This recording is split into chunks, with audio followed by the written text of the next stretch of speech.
we actually do this quite often.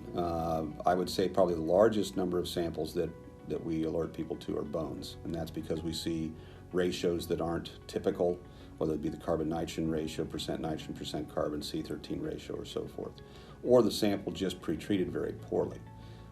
Samples that we cannot give full pre-treatments to. Say we get a piece of charcoal in and we can only give it acid because it starts to dissolve on alkali.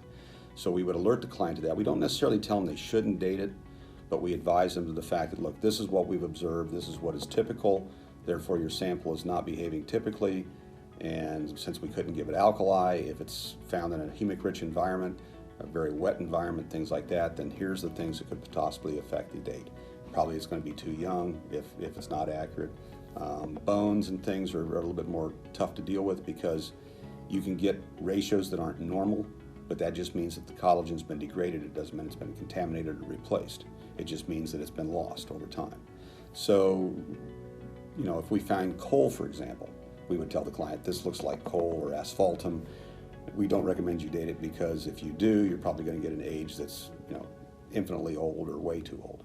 So there are some instances, but we never refuse to run a sample for a client.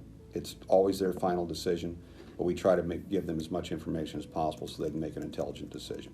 And we have had some people tell us, well, there's no coal in the area, go ahead and run it. And we get a 50,000-year-old date, and they say, geez, I guess there must be coal in the area. So, you know, sometimes people decide against our warnings to go ahead and do it, and then they have to accept those results as they are.